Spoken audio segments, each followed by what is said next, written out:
Hi, Susan. Hi, Andrea. How How are are you? you? I'm great. It's Uh, your evening and my morning. yes, nighttime here, morning for you on the opposite sides of the world. I love it.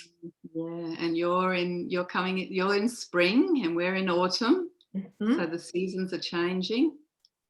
It's a beautiful time of year in either place. Yes, absolutely. Absolutely. So, I would like to introduce myself. My name is Andrea. My channel is Lilac Lantern Tarot. And this show is going to be on both of our channels. So that's why I'm going to introduce myself. And now you introduce yourself. Okay, well, I'm Susan Scarring and my channel's Susan Scarring. So it's easy to find. Just use my name and my website, susanscarring.com. So that's easy as well. Lovely. And we both read tarot cards and we like to talk about all kinds of things. And today we're going to talk about Feng Shui. Feng Shui. Oops. So I Feng thought, Shui. yeah, that's I'll just always a delete, good I'll topic. delete that out. Feng No, Shui. no, it is. It's an interesting topic because just straight up, people read the word feng shui and it's spelled F-U, yeah, F-E-N-G, but it's actually pronounced F-U-N-G. So if you Feng think, Shui. yeah, if you actually put that U in there instead of the E, Putting the fun in Feng Shui. that's it. Good, that's good. And the shui, SHUI doesn't in our language doesn't pronounce shui, so you have to put the SHWAY in there. Mhm. Mm. So I know a tiny bit about feng shui. Feng shui. Uh, you know a bit more, and as we were just talking about a second ago behind the scenes, it's such a vast topic, Yeah, yeah. and to claim that either of us would know all of it would be a big Mm. stretch. It's ancient, and there's so many different forms of feng shui as well. I was fortunate enough to study under a lovely lady here in Australia. Her website was Feng Shui Steps, Rosalind Deleuze. She studied in the Grandmaster Yin, Lin Yan in Belgium, actually, when that school started there. And he brought the Buddhist form, what they call the BTB or the Black Hat Tibetan Buddhism form to the West. So yeah, she's taught worldwide. So I think about 20 years ago, or getting close to that's when I studied under her. Yeah. And the reason I did, Andrea, was because I was doing my tarot readings. I was doing my personal spiritual development courses with people, and I was finding some of the issues they were getting the spiritual and the personal development side of things, and they're working on it, and yet there was just something they kept repeating back into it.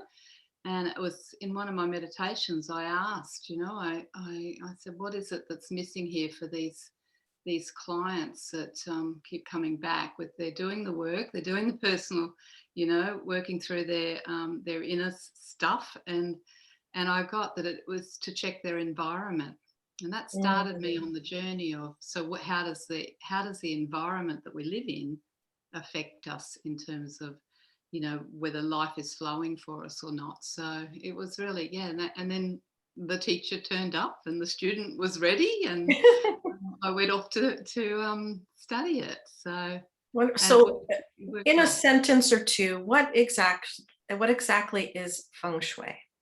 In a sentence or two. Well, I know, but Well, it's the harmonious. It's working with the energies to provide a harmonious, balanced environment that we live in, and we can actually bloom in. It's like if you think of a plant. If we put a plant in good soil and it has all its needs, it'll grow beautifully. Mhm. Whereas if we put it in soil and it doesn't have any nutrients or water, it doesn't do real well. That's right. So if we can get our environment enhancing our life, then we'll do really well. Yeah, So that I find it's like creates a wonderful flow. I can literally feel the difference when I yeah, rearrange the furniture or do whatever some of the suggestions are, it really, really makes a difference. I mean, obviously this is thousands of years old, if not more. Yeah. They studied it. The Feng Shui masters, they were taught as children with the elders, and they studied nature.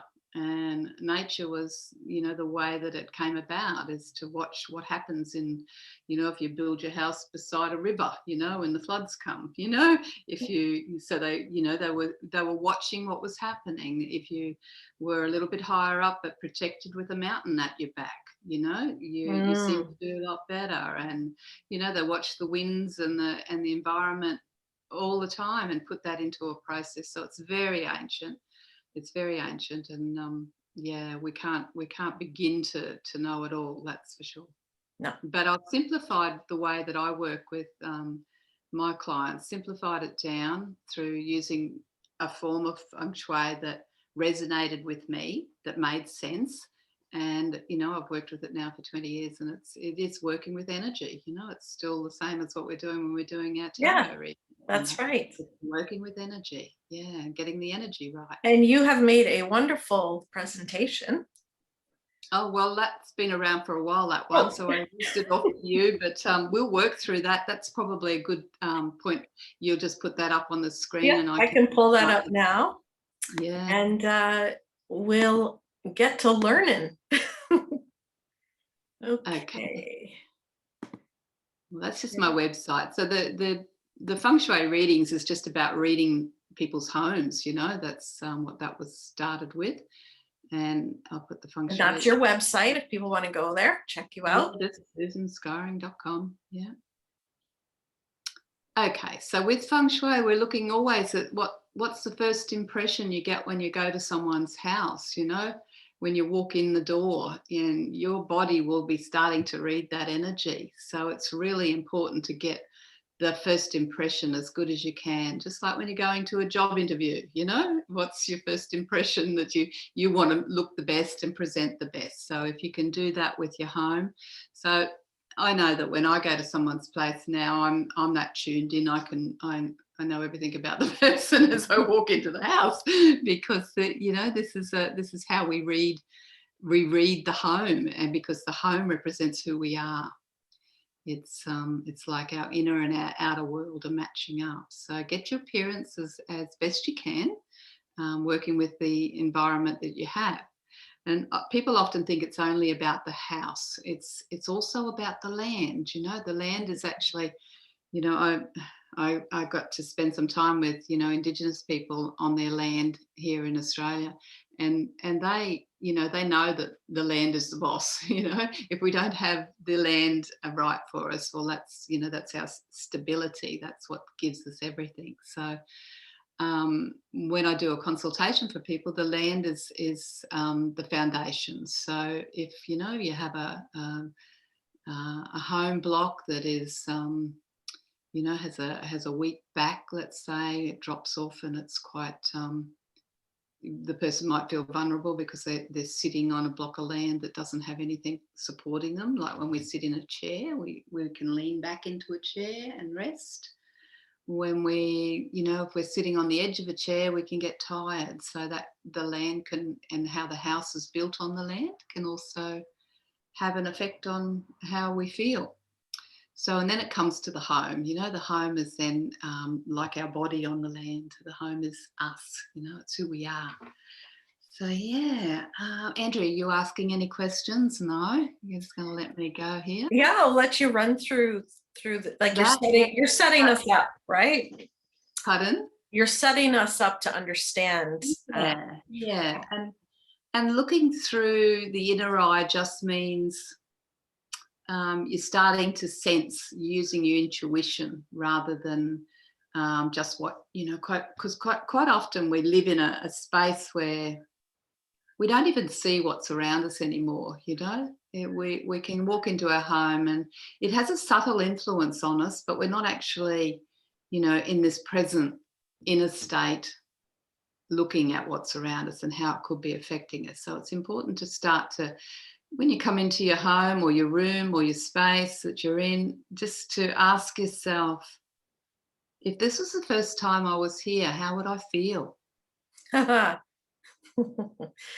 I've never seen this space before. Well, how would I feel? So it's like, just a reminder as you're entering your room or you're entering your home, just to remind yourself, is there something subtly influencing me here that I can adjust to make this space feel better? You've just given me a million ideas in my own house. And back to that for a second, you can do these things if you, like you said, like it can be an apartment you're renting or even a room you're in if you live at home with other people and it's not your house per se, but you live in a room. These are things you can do in your space, whatever that space may be. That's right. So I like to call it space because when we get a little bit further on, I've got a grid that you can use in any space, and you can take it right from your land, your home, to your room, to your office desk, to your car. Your car, yeah. Yeah. You can use it as long as you know where the entrance and exits are, and you know how you have things placed in those places. It becomes very easy to adjust. So, and also, of course, using the ancient theories to get results. So we balance it all out by using the ancient theories, your intuition, and really watching how nature speaks to us. Because when you look at what's the next grid you've got there? We might go on to that one. There we go. Yes, yeah. So when I'm talking about nature speaking, you can see by that the 5-element theory that has the constructive and the destructive cycle. I like to call it more just the strengthening or weakening cycle because it, it sounds pretty, destructive, but that's how they looked at it. What was it that, this is what the ancient masters looked at. What was it that caused destruction? And what was it that strengthened up and we could construct our life through? So when you look at the elements there in that cycle, it's got water, wood down the corner there, water, wood, fire, earth, and metal. When they work together, they strengthen each other. So if you think in terms of the water feeds the tree, it waters the tree and the tree grows. If you use the wood for the fire, it helps to enhance the fire and keep it alive and going. The fire makes ash from the burning and it goes back to the earth, so it strengthens the earth. And the earth is where our metal lies. So this is where we find our gold and our silver. And so the earth supports metal. It looks after it. It keeps it nourished and fed. And then metal, that's always the tricky one for people to understand. How does metal make water? Well, when you think of a metal goblet, a cup and anything that's metal and the environment, it beads water. This water can condense on the outside of it. So it creates and supports water. So that's how that works in a constructive way. But then you look at the arrows in the middle, you can use it then to, if you've got too much wood in a house, if the house is built of wood and the floorboards are wood and the furniture's wood and your element doesn't feel protected by wood, then your personal element, which we'll cover in a little while, you can work with the elements in the space to adjust that nourishes you as well as a human being in that space. So you can either burn wood or you can chop wood. So metal could be an axe chopping the wood, or it could be that you're burning the wood. So even though that's the basic one in there are other ways of looking at it if you just study nature, what strengthens and weakens in nature.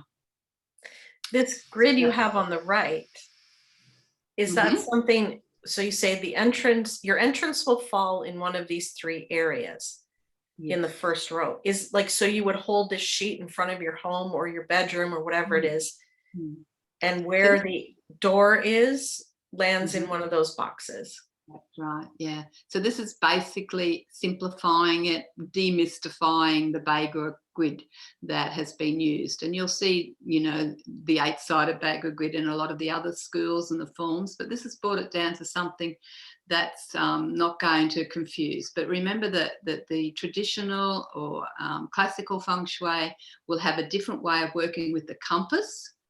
So this one we don't use the compass. This one just goes with you all the time. And if you think of those arrows, the arrows are like coming from your your center. And if you had that grid in front of you with the arrows pointing in front of you, and you stood at the front door of a home, the land, at the front gate of the land, at the home, the bedroom, the bathroom, any room, you can layer it down.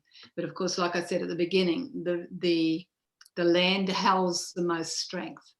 So putting it over your land is always, excuse me, always much, has that strength underneath you first. And that's a bit tricky. That gets into, this is when you start to need a Feng Shui consultant to sort of that to balance it. But yes, that's the entrance point. So, and it just moves with you wherever you go. So if you're looking at your house straight up, and everyone can stand at the front door of their house and say, well, where's my relationship area? In that number 2, you can see up on the right-hand side. These are the areas that most people are interested in, relationships, and look at the number. Number 2 means relationships, and number 4 means your abundance or your wealth in life. So, and then number 1 is your career. So it's a flow. And all of these areas are supported by an element. Basically, we need all the elements to feel good, just like when we're sitting out in the park, or we're sitting out in nature and we look around us and we've got trees, we've got maybe a lake or a river or the ocean, and we're sitting on the earth. We've got the earth, and then we've also got maybe some colour in there that might be red colours, or some wildlife, and wildlife represent the fire element. And so we've got all of these, the sand might be glittering under your feet. That could be your metal. Everything's there and you feel good, right? Everything's there and you feel good. That's what we're aiming for, to get a balance of all of the elements in space. But based on the ancient teachings and the theories that they've worked out, each space has an element that requires the strength, holds the strength. So if that's missing, then you may find that area of your life is weakened a little. So always going to enhance. So if, say, we were going to the area of the relationship area, and you can see that the number 2 area in your home represents earth, is the strength. It still needs all the other elements, but it should be enhanced by the earth. So it should be an earthy space. An earthy space that you can. So if you're in a bedroom, for example, you might say, well, I'm going to work with the earth tones in here. I'm going to have those that as the main feature. So, and elements. Making the element, whatever it is, earth, fire, wood, metal, water, the forefront in that space. That's right. Yeah, that's the one that should stand out. And if you can't find that in there, it could be that's why you're not feeling strong in that area of your life. Okay. And then in the money side of things, if you can't find health in that area, where, say, you've got the element of wood, a healthy plant, or some wood featured in the decor in that space. So you'd make sure that you added that, so that it was holding. Or you might put a beautiful plant in there, and you nourish it every day by watering it, because that's your wood growing, that's your money growing, or it's your abundance in your life growing.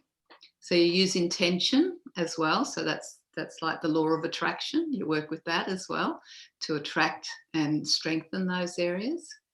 The actual BTV form is probably classed a lot of the times as the most spiritual sort of Feng Shui form, working with these other energies as well. Whereas the classical and that are very, big calculations and compass and all of that. I do work with the compass a little. So I always say to people, this is a great way to start your Feng Shui. And then if you're really going well with this and you want to learn more, you can layer. You can layer and deepen the understanding. Yeah, this is a great start, because it's so vast, right? It's just so much knowledge. Oh, it is, and you never stop learning. You never stop. So I love it. I'd love to always learn stuff. And everyone knows that yin and yang symbol, and Yeah. we work with that in the space as well, because we have night and day, and we have the sunshine, and then it goes dark at night time. So you want to create using the understanding of the yin and yang too, that they're two inseparable elements there, but when you work with them, you can get your space balanced as well. So for example, people often say to me, what's the best thing to, how do I get my bedroom, so I can sleep better, and if you were to enter into the bedroom, and I love to just give basic information here, that practical stuff that people can work with. So if you walk into a bedroom that has no windows no curtains on the windows or blinds, and so there's a lot of light coming in, so they'll be affected at night time if there's a full moon. They can't shut the light out.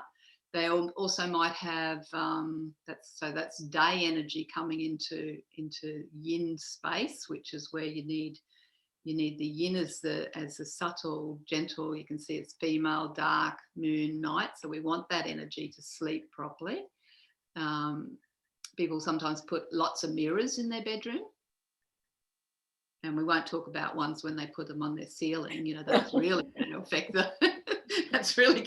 the sleeping. Yeah. Because the mirror is like it's daytime energy. It's yang. Right. It's yang. So we've got yin and yang. So we've got night and day. So we want to have the yin energy in the bedroom. So we don't want to have too many mirrors. The other thoughts on mirrors too are that when we put a mirror in the bedroom, it's like putting a doorway, a vortex for spirit to enter. So if you think in terms of communication as a medium with spirit, it can be at night time, it may be spirit's daytime, and so they're very active in terms of visiting. And if we give them the doorway, they can disturb our sleep as well at night time. Fine if you want to communicate with spirit and stay up all night, you can do that. But yeah, so closing mirrors down, closing windows down at night time for good night's sleep works really well. But in the other areas, you go through your own home and your spaces, and you say, is this a yin space or a yang space? Mm-hmm. So often in a lounge room, you would be looking for rest and relaxation. In a dining room, in a kitchen, you might be more yang. It's social and it's busy, and you're preparing food, and you're talking to people. That's more of a yang. And so you create that with your colours and choices of elements that you use in that space. And like your home office, you probably want the yang to keep you awake and alert. That's right. Keep the working. We're all working from home. Yeah, absolutely. What have we got there? Good fortunes. Good fortune. Of chi. So everyone's heard of the word chi. So we have chi, personal chi, earth chi, and heaven chi. That's three areas. So chi is something that's like the life force energy. So that's when you feel good or you don't feel so good. You can adjust your chi energy. So the personal chi is something you can change, and earth chi is something you can change by working with Feng Shui. But the heaven chi is known as, you can't change it, but it can be affected by changing the other two. So let's, best way to describe that. So the heaven chi is, say, what we would call karma, or what your destiny is, that's got to happen no matter what in this lifetime for your soul to grow. The personal chi is things like whether you take a bath every day or not, whether you keep yourself feeling good energy by eating healthy and exercising, that type of chi. That's, when someone's vibrant with good health and well-being. So that's the personal chi. The earth chi is the choice of where you choose to live. So if we can choose, mostly we can choose. At the moment, we a lot of us can't choose to go anywhere, but living on that land that you're on can affect you with say, ley lines, fault lines in the earth, water, underground water, and just the environment that you choose, if you live in the middle of a city or whether you live in the country. Yeah. So those ones we can change ourselves and work with to improve our life chi. If you live in a high traffic area or over a subway, like a underground traffic system. I think we have a slide on that with the chi and sha chi somewhere in amongst this presentation that I did up. But yes, it's really important to take a look at where you're actually living there and how your chi enters into your life. So we want good chi coming in our. It's like how we feed ourselves. If you think of your land and your home as having a mouth. So we would call the entrance to the land or the front door as your mouth, a place where you get nourished from. So you do want good chi entering that space into that area. So you don't want pollution, you don't want, a lot of traffic, like you're saying, if you live at the end of a street where the traffic's driving straight towards you, a T intersection, you're getting car lights shining in, and all of that can affect how the chi is and how the health of the people living in that environment. Right. Okay.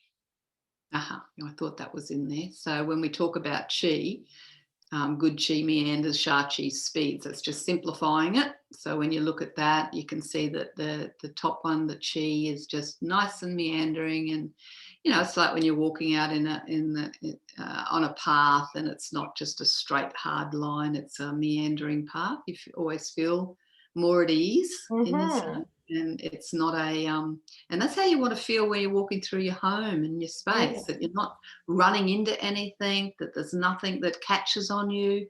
And the sha chi is like a highway, and like you were talking about, that's fast, where it just is going past you really fast, and you feel like, and I think I spoke to you at the beginning before we come on here, Andrea, about my partner's built this new front path, and my life in the last week has just gone really, really fast. So I've got to get the soft little flowers growing along the path to soften slow the energy down. So everything's coming in my front door really fast at the moment, to the point where I thought I was, I had that much on that this week that I thought, I might not be able to do this with Andrea, but I'm here. I made it. I slowed it down enough. So yes, sha chi, you don't want to feel it's an aggravated energy. That's how it plays out with you. You feel aggravated by the speed. It might show up in a home like, really a lot of straight lines, like a big hallway with,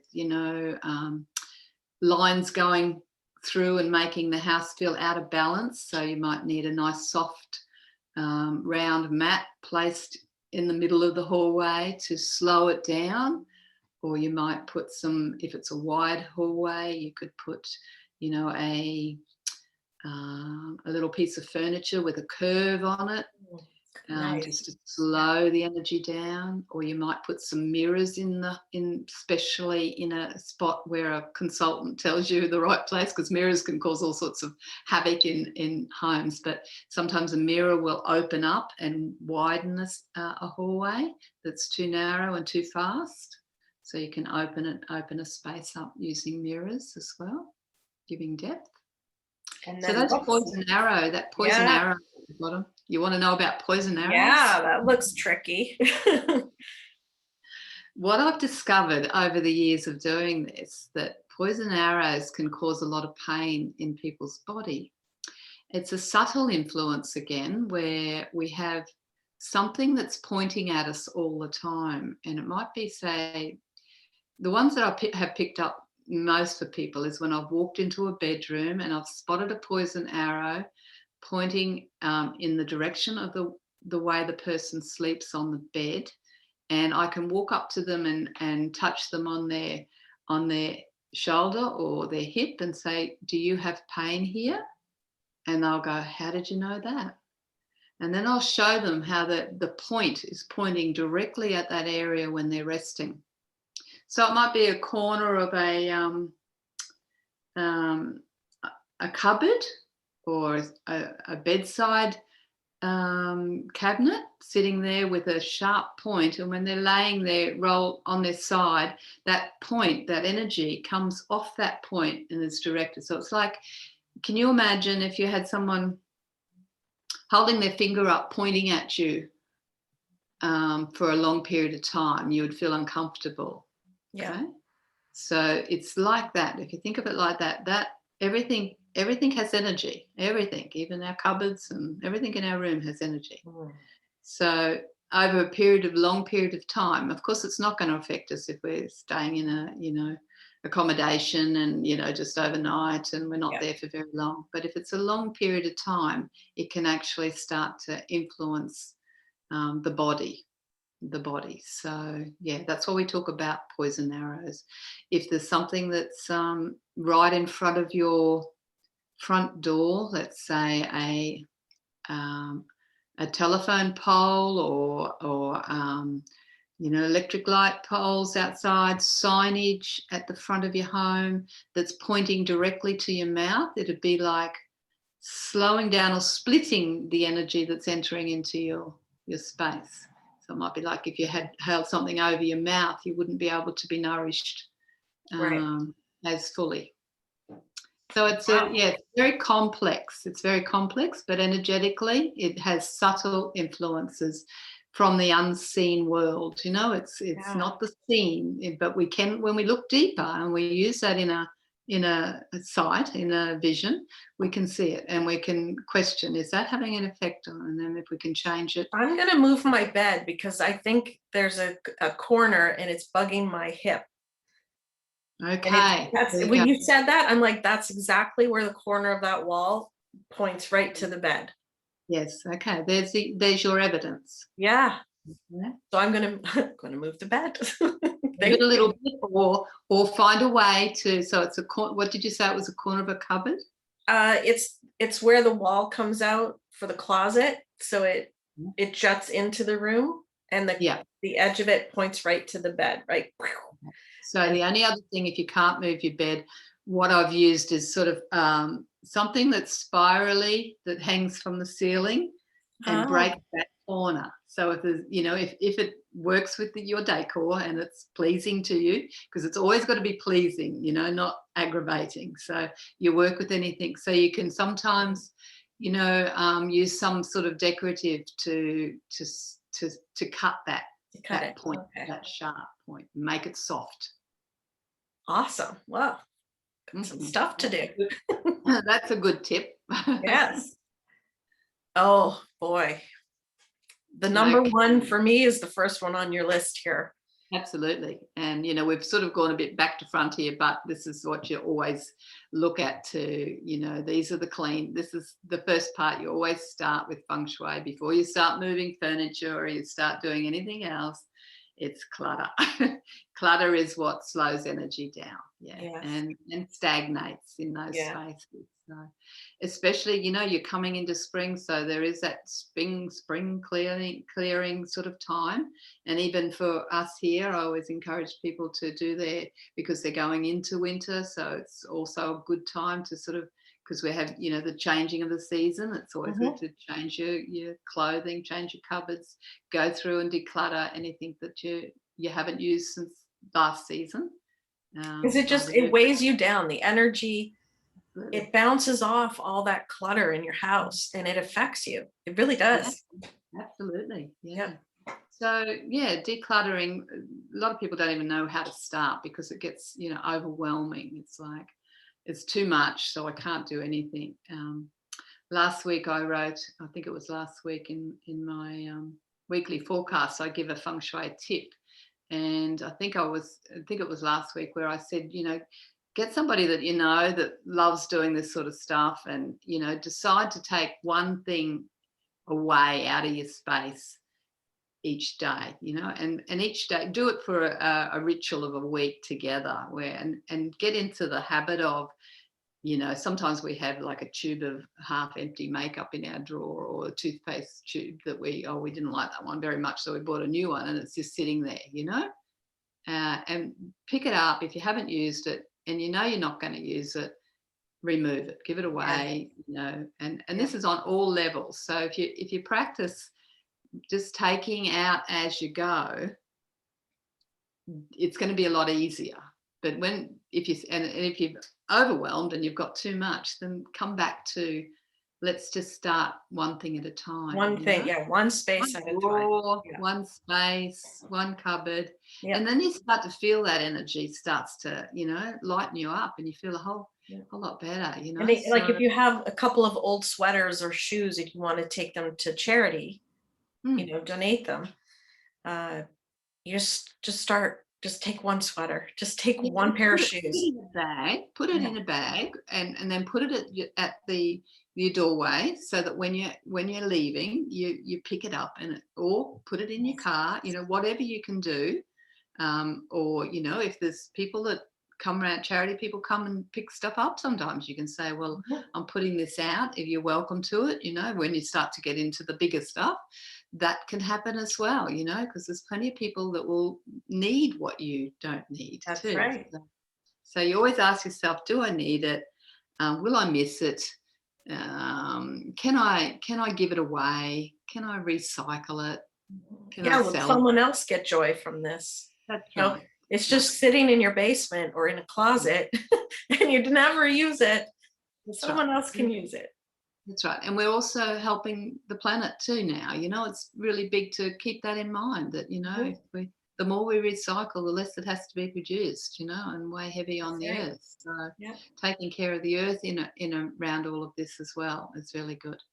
So the rituals are declutter, and then you do the clean. So it's like having a bath, like you feel fresh after you had a bath.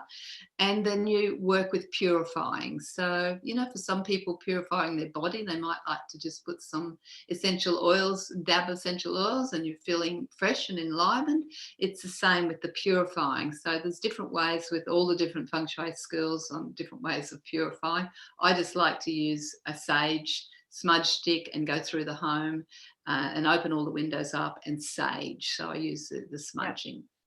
But some of the traditional ones, they use citrus fruit. They'll cut the citrus up and they'll spray that throughout the home as well. Others use salt, a ritual of using salt to purify as well. And then, of course, we set intentions on each space. So once you've done the decluttering, the cleaning, the purifying, then you might like what I would do is to go with a candle and sit in each room, each space, and do a little meditation, set my intentions of how I want this space to support me. So if it's my room that I'm in here, this is my spiritual room, this is my room where I connect with clients. So I'm always uplifting that feeling of when I walk in, this is my meditation space. This is where everything comes to me with clarity. If I'm in the kitchen, then it's all about, healthy eating and food. And if I'm in the lounge, it's all about feeling restful and, just giving thanks to the space, because the house itself is, you could talk to it like a person, you can say, hello, how are you today? How are you feeling? What would you like, And when we start to do that, the house becomes our friend, and we look after it like we would our best friend. Yeah. In fact, I've, when people want to sell a home or they want to purchase a home, I've used that process and I've got them to go and, actually talk to their home, because, often there's a big detachment happening when you're selling a place that you've been living in, or where you've brought your children up, or but it's time to move. But when you can actually talk to the home and say, look, I'm so grateful for what you've provided, the shelter, the experiences, then the home starts to feel happier. And then if you have got someone coming to look at the property to purchase, or they'll feel that happiness, they won't feel the sadness that you're fearing, detaching from. So you can change the energy space, and more likely you'll attract someone to purchase it that has that same vibration. Lovely. Ooh, now we're getting into it, aren't we? Oh my. I think just here, this calculation's been updated on my just takes it a bit further for people that have had children after 2008 and are a little bit interested. I don't think, it's not too many going to be on that are watching this that are born after 2008. But if you go to my website, susanscoring.com, and go to the tab that says offerings, there's an offerings tab, and in that you'll find all of the secret feng shui extra information. So do the drop down and the feng shui consultations will come up, and the chart's a little bit further along. So when we use this is how you work out what your born with element is. And I chose the 9-star key calculations because it just seemed to resonate with everyone that I had in my family. It worked. When I worked out that element, I thought, yeah, that's my son. Yeah, that's my father. Yeah, that's me. So for me, I was born in 1957. So I'm coming under the element of metal 7.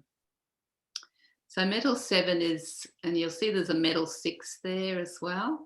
Mm-hmm. These numbers sort of just adjust a little bit for the element. So I'm a metal 7. So a metal 7 person is, if you think of gold and silver, okay, it's a fairly soft metal, and it can be molded into something beautiful.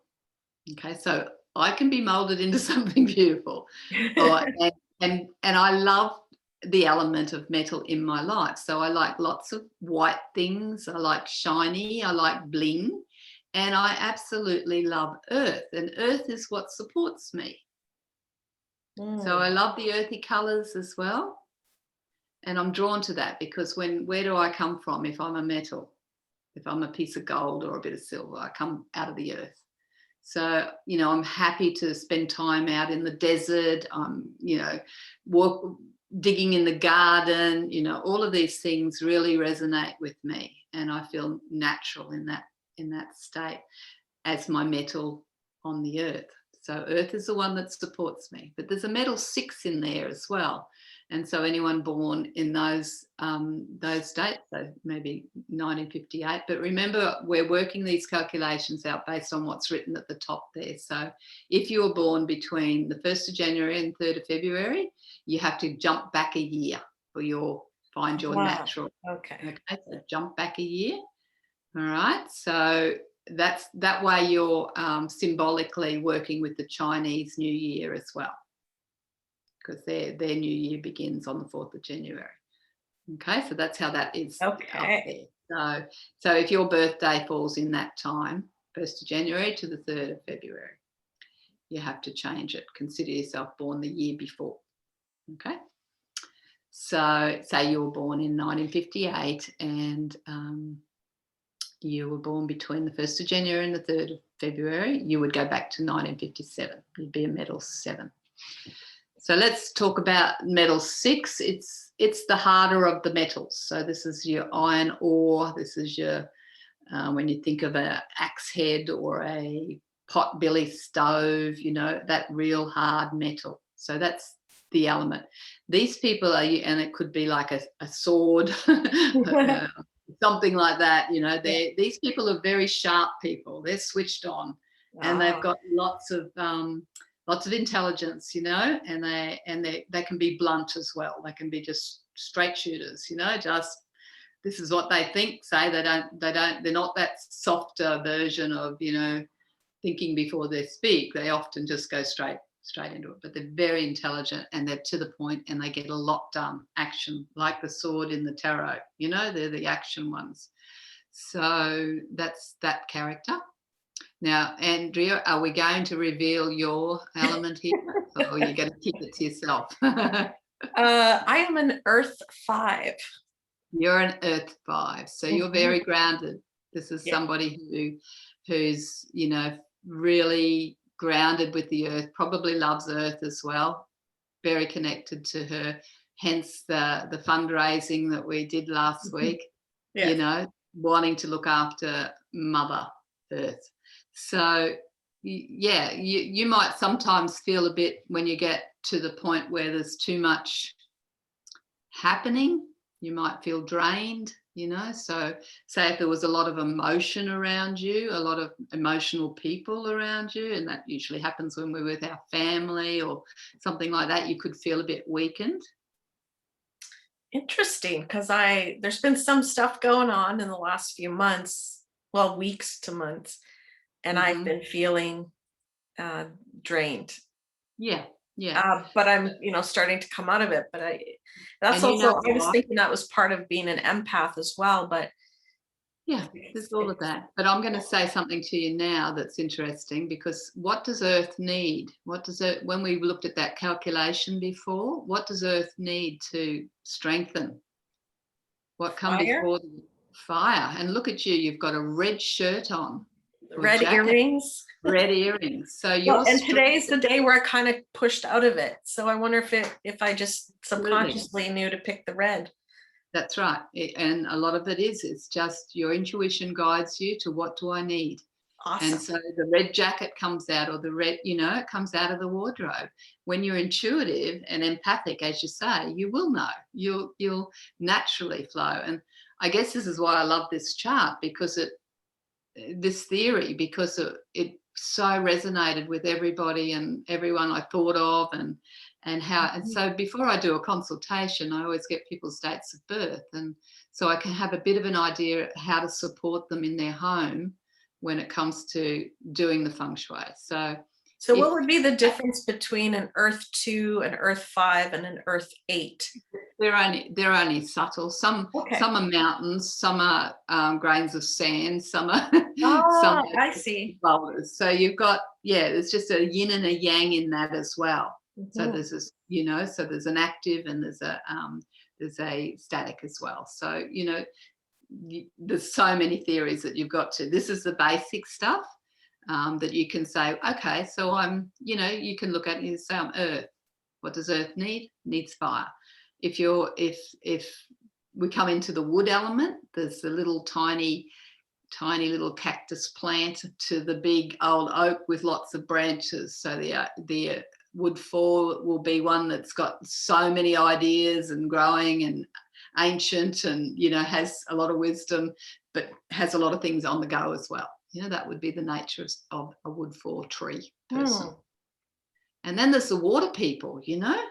There's the water people, and we can have the yin and the yang in that too. You can have a still lake, or you can have these big waves or tsunamis coming through, so depending on their nature as well. So you've got all that to look at. And I'm just going to say there's further calculations that I do with this, this is the principle, but there's a characteristic calculation that is usually what when we're under stress, or when we're growing as children, and we grow into this principle one. So there's more layers to the calculations, but that we need another 2 hours to follow. How come this basic? There's one line for fire and one line for water. So does that mean there's more earth, wood, and metal people than fire and water people? Just the way the calculations have been worked out. When you think about it, in fire, out in nature, there's not a lot of fire, and water stands on its own. So the word feng shui, we didn't cover that at the beginning, but that word feng shui says wind and water. So they're the 2 elements that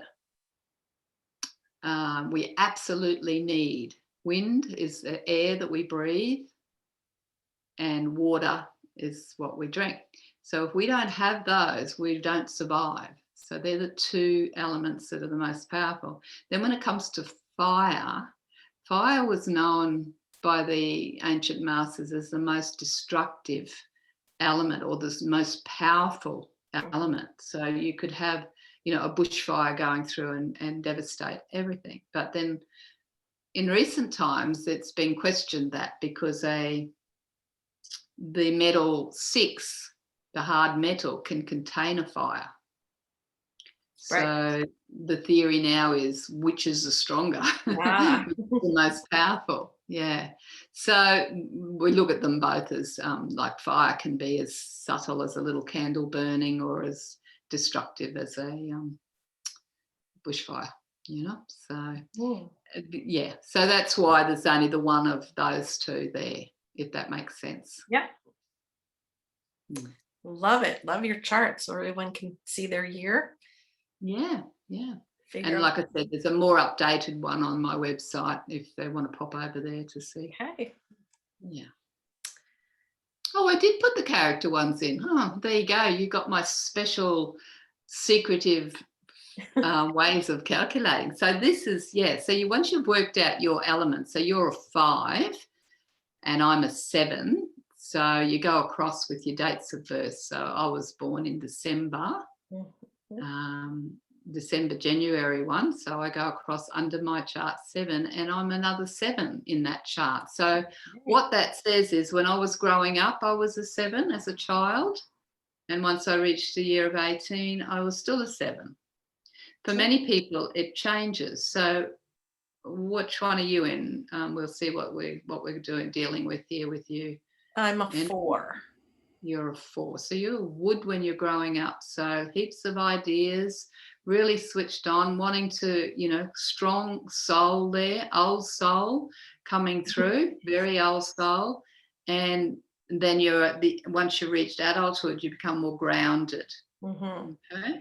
So you're probably adventurous, mischievous, all sorts of things growing up, but really wanting to learn, wanting to know about life. So you had all these branches. So that's the tree that I was talking about before. And now when you're under pressure now as an adult, you could find yourself going back into the tree state, let's call you, the wood 4. And what that can do to your energy now is, if you think of what does a tree take? A tree takes earth and water to grow. So when you said before you might feel a bit drained when you've been under a lot of pressure. So under pressure, you start to feel drained. That's because the wood, you're turning into a tree again instead of the earth. Okay. And so the tree is zapping you a little bit. So you've got to do whatever you can to get yourself back to earth, which is put on a red jacket. And away you go. Put some candles on. Anything that brings you back to your natural state. Yeah. So how about that? You're a perfect example. So it's very rare that you get two elements the same, what you are as a child, and that's me.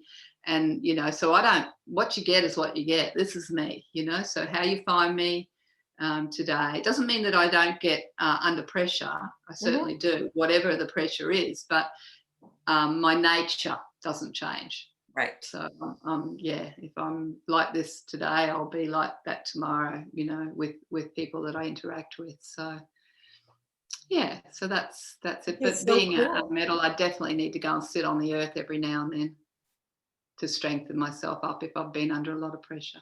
Yeah.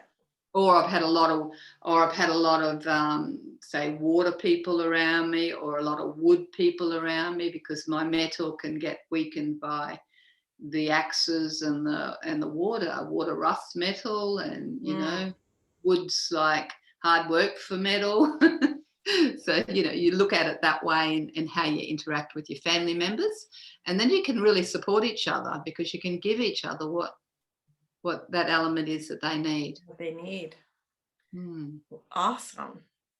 And you might understand why you don't get on with somebody as well. It'll give you some insight for sure. Yeah. So I've worked with companies that have staff for office workers and that too, so that you can get their natures working best for each other as well. So that's really interesting to do that. Okay, we've got the ancient grid, Vega grid simplified here. We've looked at that before. So you can just place that over your home. And again, that shows you your entrance. So you think of it, if you were to print that grid out and you just hold it in front of you and you stand at your front door looking in, then you can identify. Now, the complications come in when your house isn't square or rectangle. Right. That's when it gets complicated, because there might be parts of your life missing. or extra parts in your life. So for So if you example, lived in a long home, it wouldn't have the. if you know that, as long as you can either make it into a square or a rectangle, Okay. like without, but you take it from the outside walls of your home. So, and where your entrance and exits are. So, if, for example, let's look at this one on the right hand side there, and say your front door was in your 1 area, and your back door was in your 4 area. But your house extended out in the 2 area, okay? But your back door's still in the 4 area. So it's sort of like you got an L-shaped home. So you enter in the 1 and you go out, maybe onto a deck or outside through the 4.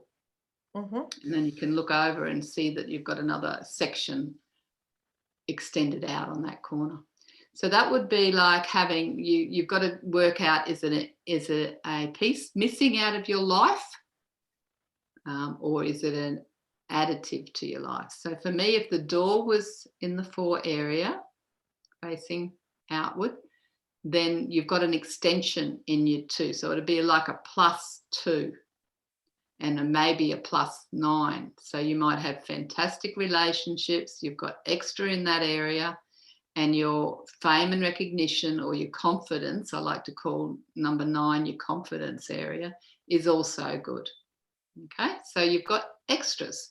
If it was the other way, where the door, you had that extended there, but your back door came out facing the other way, and this is where you need a consultation with somebody that knows what they're doing here, that you could be that you're actually missing the areas of 4 and 9 in your life. So you might be not doing real well financially, you might be lacking in confidence, but your relationships area might still be okay.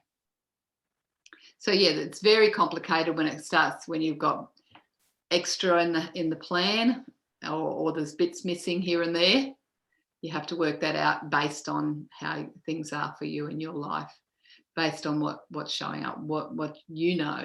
So you can go through all of those areas and say, okay, how do I feel in my 1 area? How's my career feeling? If it feels good and it's moving, it's not broken, don't try and fix it. It's okay. If you want to study and you haven't been able to focus, you might have a look at your number 8 area. Why can't I focus? Have I not got an earthy environment? So you can see I've put the colours into that grid just to sort of remind you of which one you need to enhance. It doesn't mean you just have a yellow number 2 and a orange number 8, but they're the earthy colours that you're working towards, and making sure that you've got something. It might be in your spiritual, in your number 8, you might be where you keep your crystals, or in that space in the room. So this is all over the house, but once you get down to your layering your room, you can start to work with it in your room as well, to make sure. So let's say you take this grid and you look at the house as a whole, and then you come into a room. Let's say you're sitting in room number 4 in the house, but when you walk in the room, the area 4 in the room 4 becomes the back corner of that room to the left. Yes. So does that mean that really amplifies in that space, because you're in the 4 in the house, and then you're in the 4 in the room? If you're sitting in that area, yes. And if you're sitting in that area. What you're doing is breaking the room down into the 9 areas as you stand at the doorway looking in. So for example, you're standing at your doorway, and your far left-hand corner is your number 4 area. You could be sitting there facing your door, which would be great because you're welcoming the energy in, but you'd need to enhance it with the element of wood. So you might put a pot plant on your desk. Something like that, to help strengthen your financial area. But if you're sitting with your back to the door and you're sitting in that 4, then you could be weakened a little bit too, because you're not aware of that, because there's placement that comes into all of this as well. Welcoming the energy in. If you've got your back at a door or your back at a window, often you feel a little bit under pressure or a little threatened as well. So to strengthen it, that comes into how do we place our furniture as well, to let the chi come in and flow, and strengthen. So you've always, people hear about, power position, sitting in your power position, and that type of stuff. Yeah. Finding your power position is usually the back, in one of the back corners facing the door or the window, being able to see the light. So I've got a wall behind me here. I've got a door over there, over to my left, and I've got a window straight out in front of me.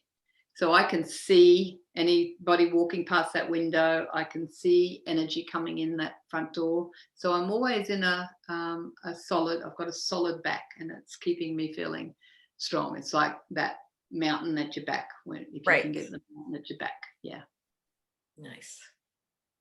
I have a door behind me. You have a door behind you, yes. And a closet door behind me. So the cures for that, we hear you talk about cures in Feng Shui. If you can't change the position, we look to, well, what cures can we use? And when you've got a door at your back like that, what they would use is a mirror, a little mirror sitting on your desk there somewhere. That and maybe your computer screen is that you would notice the reflection on that. You would know if someone entered that back.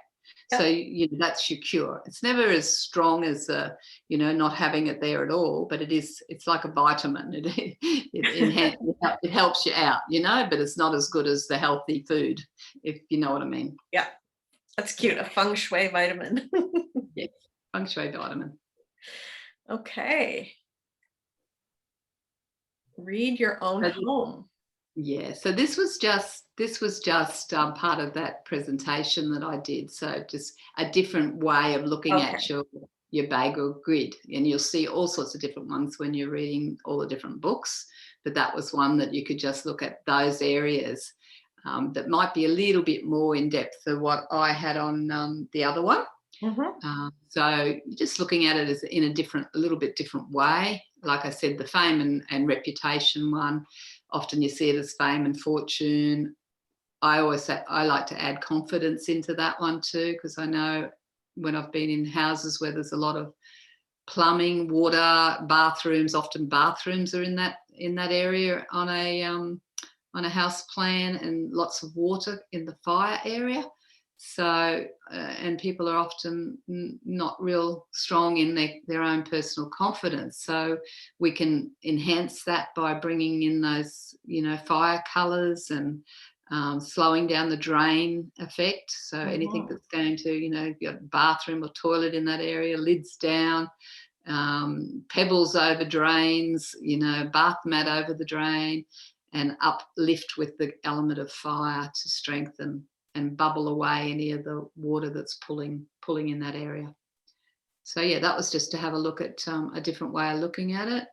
The health and family one, in that area. See, I haven't got the numbers on that, but this is how you may see it in another book or something like that. But you can go back to mine and see the numbers. So that'll give you the element to work with in that area, to strengthen that area for yourself. Nice. The life force chi, the number 5 area, which is always in the center of us. That's who we are. That's who we are, and it's really important in a home to keep that cluttered and decluttered, and especially no water in there, especially no toilets in there, especially no drains in there. I've been in homes with that, and it just drains the life force out of people. It's really if the bathroom's in the center of the house. Yeah, and they're usually very sick, and often it's where people pass unexpectedly that have been living in those places too. Yeah. So we all want the helpful people and travel thing happening. So that's your number 6. Yeah. that's the one we work with, the element of metal, the strong, shiny, anything that you can put in that space that strengthens the possibility of new people coming into our life that are helpful, as well as movement in our life as well. So, but if you don't want that, you don't have to do it. It's just work with what areas of your life you want to strengthen. Yeah. And most people, it's relationships, money, and career. They're the 3. But you need all the others to influence those as well. Because if you haven't got the life force to go with and enhance those areas, well, you're probably not going to get the results either. Hmm. So you might have to come back to the confidence, the number 5, the number 9, or the 5. Yeah, because you want balance in each area. And people often have another thing to be alert to that I find for a lot of people, you know, because our souls are learning through our family. Our families are our helpful, I call them helpful triggers, you know, to help us grow, you know, to help us become more enlightened, you know, masters, you know, to teach us how to be better in ourselves. And so the number 3 is often overlooked because that's the health of the family and ancestral stuff and your own connection to your elders. So I always say, you know, if you are having trouble with your family members getting on with your elders, you know, work in that area to strengthen that area as well, and you might see some change. I've also had, you know, parents whose children have grown up and left home, and they don't come to visit anymore. And we've done some enhancing and curing in the children creative area, the number 7, and also in the number 3. And then I've had them contact me and say, they're just coming too much now. Can you slow that down? You know, we're feeling used up. So it's like it's a, you know, what you want and that you've got to have a look at and work in those areas to see what's happening. But I love it. You know, it's the mystery of life that says what's going on in our physical world's going on in here. And we can work in both. We can work in both, you know. And the environment has a huge impact on Absolutely how we live our life. Yeah. I think, oh yeah, that's your last slide. That's the end. Yeah, that was enough. That was wonderful. And you enjoyed that? I love it. You've just given me so much to think about, and I know I'm gonna spend this weekend decluttering and looking at the rooms and looking at the house. Do I have enough of this and that? And you know what I mean? Like please give me some feedback on anything that changes. You know, really watch over the days too. Once you start to set the intention, things can happen, you know. And sometimes also, just as a warning for anyone who's going to jump on and have a go at this with Andrea, you know, if you do start to be a bit ruthless, things will change quickly, or it gets a bit messy before it gets better. You know, it's like when we're cleaning a dirty window, it gets messier, but keep cleaning, keep doing it, and you'll find that your intentions and that it'll all start to fall into place. But if all else fails, you can always have a online feng shui consultation with people, because I do it all over the place now, because we have you know, you can show me through your house, and I can sit here and, you know, work with the clients that way. I'm doing that in Australia. You know, I'm in a remote area in Tasmania, but I'm still doing feng shui for people up in Sydney and, you know, in Queensland. So all over the world. yeah, it's all over the place. It doesn't matter. Yeah. If any of you, please reach out to Susan Sky. Yeah, we only do an hour at a time, and that's usually enough, you know, just an hour, and gets people on track. And then if they want more, they can come back for more, you know. But it really feels like the perfect time, as you say, the seasons are changing, and it's time to let's get our chi in order. Let's get our house in order. Let's get our energy flowing right. It's the 1st of May here. You're on the 30th, but the 1st of May here. And so excellent time. You know, I did my forecast for this week, and it's all about, you know, things moving for us. You know, it's really, April's been a bit tough for a lot of people, you know. There's still going to be a lot of humanitarian stuff going on worldwide, but that's what's needed to come to the surface. It's part of the healing that's happening. Yeah. But we just send love and support and good vibe energy to anyone that's still struggling and suffering. Absolutely. And my beloved India is going through a lot at the moment. Oh, I know. Yeah. Unreal. Yeah. Yeah. Sending lots of love and healing energy, whatever they need, right? Absolutely. Yeah. Absolutely. Yeah. Well, thank you so much. What a wonderful session. I mean, my mind's just I'm just going, okay. And it's so funny that I picked red today. because red, today is the day where I feel I was ready to move on now. Yeah. No, and keep wearing your red for a while until that your strength comes up, but then watch to notice that you know, red is always going to be fine for you, but you're an earth girl, so you know you need to make sure you got your earthy colors on. Yeah. And surrounded by your crystals and all of that comes from the earth, you know. Yeah, absolutely, it's me. And that's why we get on really well too. You see, we're a blend. We mix together really well, metal and earth. So you know, and you have supported me, and that's in the physical world as well as, you know, from those elements as well. It's really powerful stuff. Yeah, it is. Oh my goodness. Yeah. Wow. Let's see how deep everything is. You know, people just think stuff's on the surface. No. There's a lot more meaning to things. Yeah. So it's a great adventure, isn't it, this life? Yeah, it is. Well, thank you. Thank you, Andrea, and I hope you have a really restful evening tonight now that we've worked out our time zones. We might have to readjust well, now that your daylight savings has ended, ours has ended and yours has begun by the sounds of it. Yeah, that was funny because I was sitting waiting for her and she was still asleep. Or early morning for you. So now we've got the time correct. Yeah. Wonderful. Well, I can't wait till next time and whatever we do, because you always make me feel so good. You actually really ground me. Yeah. Because I'm a 7/7. Yeah, I don't change. So you don't have to be alert to anything, because this is who I am. Right. That's what it is, because I always feel really grounded when I'm with you. Nice. Thank you. All right, everyone. We'll see you around. Okay. Take care. Bye.